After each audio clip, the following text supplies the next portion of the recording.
On Christmas, an old woman was stabbed 20 times. She died. My wife is a top attorney. She's defending the killer in court. He's just a college kid. Can't you be a little more forgiving? Drop the case. Stop trying to ruin a young man's life over your dead mother. I looked at the body on the slab, carved up beyond recognition. I laughed, because my arrogant wife didn't know. The woman who got stabbed to death wasn't my mother. It was hers. My mom was supposed to spend Christmas with us. We'd already made the plan, but this morning she said she wasn't feeling well and called to cancel. Then, by pure coincidence, I ran into my wife Tessa's mom, Susan Monroe, at the grocery store. So I invited her over to have Christmas dinner with us. Tessa was busy all day. She knew nothing about all this. And now, I had just brought the body to the funeral home when Tessa showed up with Derek and his brother. Derek looked at the memorial setup and frowned. Ryan, just because Tessa makes money doesn't mean you should waste it on a dead person. Damien walked up and spat on the body. You think you deserve this, old woman? I rushed at him in fury, but Tessa shoved me away and pulled both of them behind her. They're just telling the truth. Your mom is already dead.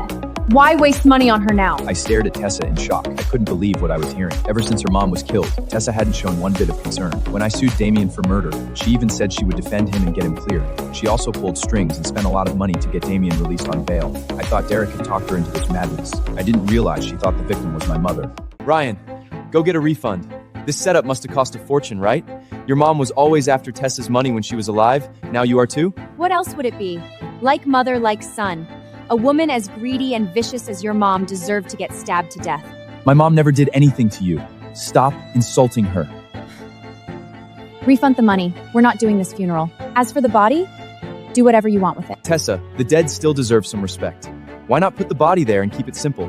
After cremation, you can dump the ashes in there too. Back to nature. You'll even save money on an urn and a burial plot.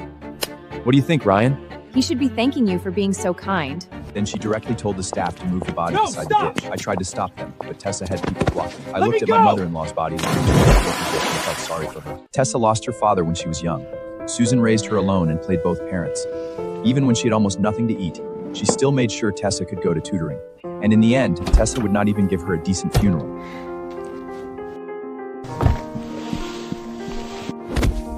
Damien actually kicked my mother-in-law's body straight into the ditch. My foot slipped. You're not mad, are you, old man? He didn't mean it. Just get some water and rinse her off. Why are you getting so angry over this? I looked at the body rolling in the filthy ditch, covered in muck and sewage. You're going to regret this. What would I regret?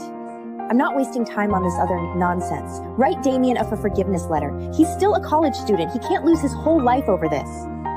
No. Susan only caught Damie stealing from Tessa's house. She tried to stop him, that was all. And he stabbed her 20 times.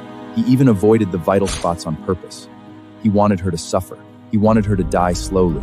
A monster like that had no right to forgiveness. And Tessa, a lawyer, was defending the man who killed her own mother. If Susan couldn't rest in peace, this was why. Ryan, I'm not discussing this with you. I'm giving you a chance. I'm a top attorney. Even in court, I can still get him cleared. I just don't want you losing, embarrassing yourself, and embarrassing me. Everybody knows you're my husband. If you're that afraid I'll embarrass you, then let's get divorced.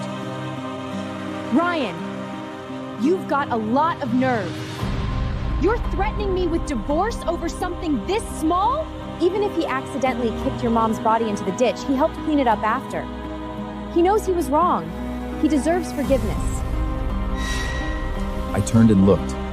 Damien was grinning while he pissed on Susan's body after they dragged it back out. I stared at Tessa in shock. Her face looked twisted. Damien was desecrating a corpse, and she called that cleaning it up. When did she become like this?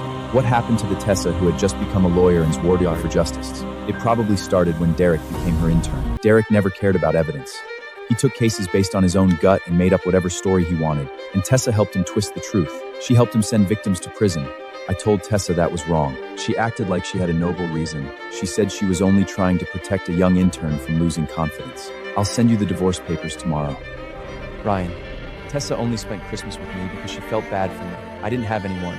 If that upset you, I'm sorry. But please stop using divorce to scare her. What if she takes it seriously? Ryan, you are completely unreasonable. Let me make this clear. Not only am I not divorcing you, I'm signing that forgiveness letter myself. I'm doing it as your wife. That set Tessa off completely. She immediately had someone bring her paper and a pen. Right in front of me, she wrote the letter and signed her name. And I'm not letting you step into that courtroom either. Ryan, you forced me to do this. After Tessa left, I spent a huge amount of money to have Susan cleaned up again and had the memorial rebuilt. Then, I hired a lawyer to draft divorce papers and called Tessa to come back and sign them. Derek answered the phone. Ryan, Tessa's busy. She doesn't have time to talk to you. She said you can forget using divorce to make that forgiveness letter invalid. Then he deliberately kept the line open. I could hear Tessa getting even louder on the other end. I forced myself to record it before I hung up in disgust. Since she refused to sign the divorce papers, I had no choice but to bring this to court. I messaged her, "Then I'll see you in court." On the day of the murder trial, I had just reached the courthouse when I got a notice that my divorce filing had been rejected. I knew right away that Tessa was behind it. Then the funeral home called. They said the memorial hadn't been trashed, and someone had taken the body by force. A staff member sent me a video. The second I opened it, my eyes went red. Susan's body, which should have been in the refrigerated casket, had been replaced with the carcass of a big, fat pig. There were wreaths on both sides with my mother's name on them. Even the funeral banners had been changed into filthy insults. Derek showed up late with his arm around Tessa. She glanced at my phone screen and spoke with pure malice. Ryan, this is what happens when you insist on doing things your way. If you walk into that courtrooms today, you'll never see your mother's body again. Derek pointed at the pig inside the casket. Look, doesn't it look exactly like your mom? Tessa and I went through a lot to find such a perfect replacement. You'll get your mother's body back after my brother is found not guilty. I didn't think Tessa and Derek could sink this low. They were doing everything they could to stop me from going into court. They still thought the dead woman was my mother. As immediate family, if I refused forgiveness, Tessa's letter meant nothing. I punched Derek in the face. "You piece of shit!" Tessa screamed and jumped in front of him. Ryan, do you want me to send you to prison too? The ones who belong in prison are you two! Did you forget I'm a lawyer? I won't be the one ending up in prison. You can't threaten me. You better get this straight. Do you want to appear in court, or do you want your mother's body? Tessa, has it ever crossed your mind that this isn't my mother's body? It's your mother's. Tessa didn't buy it. My mom was decent and honest. There's no way a good college kid would stab her. Then she pulled out her phone and facetumed someone. With one word from me, your mother's body will rot with maggots. On the screen, Susan's body was being dragged toward a septic tank.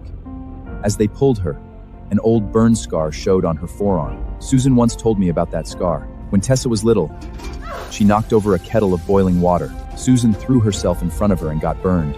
Later, she lied and called it a birthmark so Tessa would not feel bad about it. Derek's eyes narrowed. He pointed at the scar before I could speak. Tessa, Ryan's mom really is insane. It wasn't enough for her to dress like your mom. Now she had to copy her birthmark too? For a second, Tessa looked unsure. Then her face turned to pure disgust. My mom has a birthmark. His mom probably burned herself to fake it. That is so pathetic.